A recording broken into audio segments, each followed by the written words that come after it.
Assalamualaikum warahmatullahi wabarakatuh. Alhamdulillahirabbil alamin. Wassalatu wassalamu ala asyrafil anbiya'i mursalin wa ala alihi washabbihi ajma'in. Bersempena dengan pelaksanaan perintah kawalan pergerakan bersasar, maka pada hari ini dan mungkin beberapa hari yang berikutnya saya akan menyampaikan siri tazkirah bahasa sebagai satu sumbangan kecil kepada pengguna bahasa atas nama penyandang kursi Zakbar Institut Peradaban Melayu Universiti Pendidikan Sultan Idris dalam rangka melaksanakan kerja dari rumah, insya-Allah. Dalam tazkirah bahasa pertama ini saya membicarakan perihal penggunaan kata memberi dan memberikan. Saya dapati bahawa sebahagian pengguna bahasa masih berhadapan dengan masalah penggunaan kata yang tepat, iaitu sama ada memberi atau memberikan. Saya berikan dahulu contoh bagaimana kata memberi dan memberikan ini menimbulkan masalah dalam penggunaan berdasarkan kesilapan bahasa seperti beberapa contoh yang insya-Allah saya sediakan. Misalnya ketika saya bersekolah dahulu, ayah memberikan saya wang belanja 10 sen atau 20 sen sehari. Itu yang pertama. Yang kedua,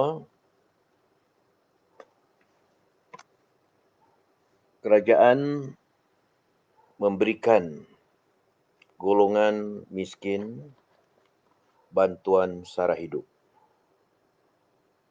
Yang ketiga, universiti memberikan anda kemudahan mengikuti kuliah dalam talian. Itu 3 contoh ayat yang sering dihasilkan oleh pengguna bahasa dengan tidak menyedari bahawa ketiga-tiga ayat itu sebenarnya salah. Kerana memberikan sebagai kata kerja transitif atau menurut istilah Zakbar sebagai perbuatan melampau sepatutnya diikuti oleh objek sesuatu yang disampaikan kepada seseorang ataupun pada suatu pihak. Jadi sepatutnya ayat itu seharusnya berbunyi, ketika saya bersekolah dahulu, ayah memberi saya wang belanja 10 sen atau 20 sen sehari. Ayat yang kedua, kerajaan memberi golongan miskin bantuan sara hidup. Yang ketiga, universiti memberi anda kemudahan untuk mengikuti kuliah dalam talian. Jadi jelas bahawa objek atau kata Zakbar penyambut bagi kata kerja transitif atau perbuatan melampau memberikan itu ialah penerima.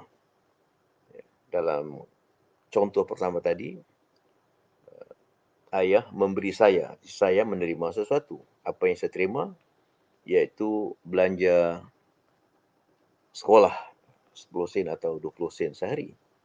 Dalam ayat kedua, objek atau penyambutnya ialah golongan miskin atau golongan miskin. Jadi kerajaan memberi golongan miskin atau kerajaan memberi golongan yang miskin bantuan sara hidup.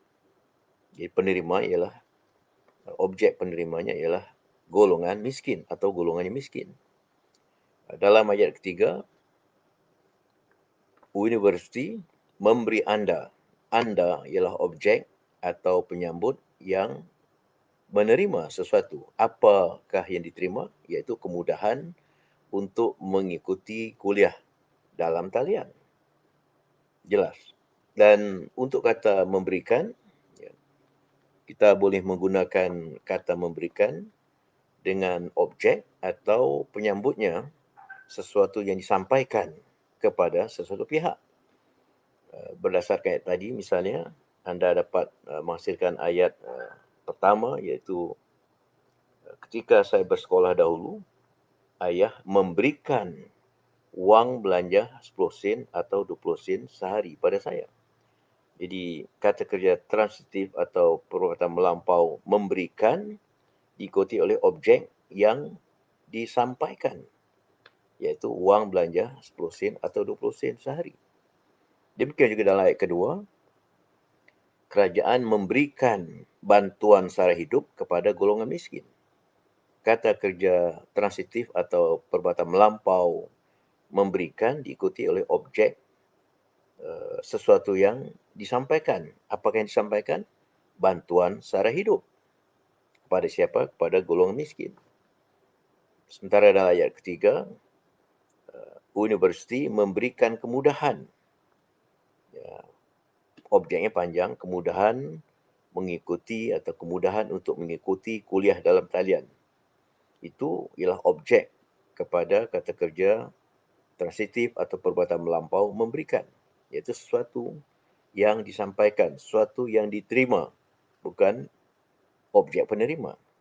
Jelas perbezaan antara ketiga-tiga ayat yang mula-mula tadi dengan ketiga-tiga ayat yang saya sampaikan dalam bentuk yang pertama memberi, yang kedua memberikan. Demikian juga dalam bentuk ayat pasif ataupun nazabah ayat bangun kena buat. Ayat pertama yang betul, iaitu dengan pengertian penerima, iaitu ketika bersekolah dahulu, saya diberi wang belanja 10 sen atau 20 sen sehari oleh ayah. Itu yang betul. Yang salah ialah ketika bersekolah dahulu, saya diberikan wang belanja 10 sen atau 20 sen sehari. Itu tidak benar kerana saya diberi arti saya menerima. Apa yang saya terima? Wang belanja 10 sen atau 20 sen. Tapi kalau dikatakan saya diberikan, nah kepada siapa saya akan diberikan? Itu masalah makna yang timbul.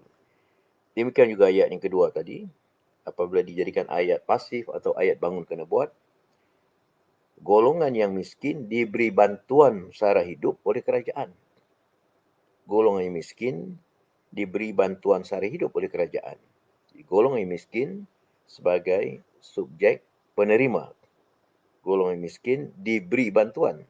Diberi artinya golongan miskin menerima apa yang diterima, bantuan sara hidup. Tetapi kalau dikatakan golongan yang miskin diberikan, soalnya kepada siapa golongan yang miskin itu akan diberikan? Siapa yang akan menerima golongan miskin? Ya, golongan yang kaya barangkali memang banyak pihak yang ingin menerimanya. Tapi golongan miskin, ayat yang seterusnya tadi, iaitu anda diberi kemudahan. Anda diberi kemudahan, berarti anda menerima kemudahan. Apa itu kemudahannya? Iaitu kemudahan mengikuti kuliah dalam talian oleh universiti. Jadi jelas. Tetapi jika dikatakan anda diberikan, maka sekali lagi timbul pertanyaan, kepada siapa anda akan diberikan? Ini masalah makna yang salah yang timbul apabila kata memberi, memberikan, diberi, diberikan digunakan secara yang salah. Oleh sebab itu, pastikanlah bahawa kata memberi digunakan untuk objek penerima dan kata memberikan digunakan untuk objek sesuatu yang disampaikan. Demikian juga diberi, subjeknya ialah subjek penerima. Sementara diberikan ialah sesuatu yang disampaikan. Jadi seperti ayat pasif atau ayat bangun kena buat yang terakhir tadi, boleh disampaikan dalam variasi ataupun dalam gaya yang lain dengan menggunakan kata diberi. Kalau tadi diberi, maka diberikan, tetapi subjeknya sudah lain. Artinya kita harus mengubahnya menjadi wang belanja 10 sen atau 20 sen diberikan kepada saya oleh ayah. Atau ayat yang kedua tadi, bantuan sara hidup diberikan oleh kerajaan kepada golongan yang miskin. Ayat yang ketiga, kemudahan mengikuti kuliah dalam talian diberikan oleh universiti kepada anda. Ayat pasif itu masih dapat disusun semula strukturnya untuk barisan yang lain, tetapi saya memberikan contoh bagaimana diberikan menimbulkan makna yang lain dan perlu disesuaikan dengan subjek penerima bagi diberi dan subjek sesuatu yang diberikan, sesuatu yang disampaikan kalau kita menggunakan diberikan.